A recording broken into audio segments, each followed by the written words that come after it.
vetë, të mbrojtë tokën e çuvarëve. Pavarësisht rezistencës policisë, pavarësisht padrejtësisë institucioneve, ne jena këtu për të treguar që këtu është toka jonë. Nuk kena për ta lëshuar asnjëherë.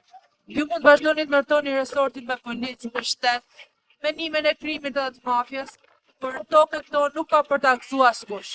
Prokuroria e Shkodrës vazhdon me fjet qumbi dosjet tona, ndërkohë që duhet i kishte dhënë gas, me dhënë drejtim çështjes, me dhënë drejtën e vetë popullit, se për atë paguhet nga taksat e shqiptarëve.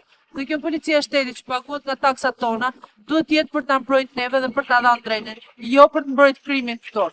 Një falsifikim letrash është krim, dhe policia e shtetit sot është mobilizuar për të mbrojtur një falsifikator letrash. Kjo është një gjë që është pa precedent me ndodhur në si vend të shteteve të Europës, në vetëm në Shqipëri që pretendojmë të bëjmë pjesë e Bashkimit Evropian, por me këtë polici, me këtë shtet, fatkeqësisht s'kena për ta pa kur. Nëse policia e shtetit, prokuroria, drejtësia nuk funksionon si duhet, ne do jena në vend numër.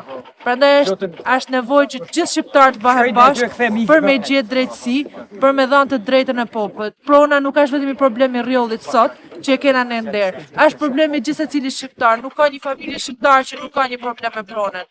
Duhet të reagojmë gjithë bashku, të protestojmë gjithë bashku.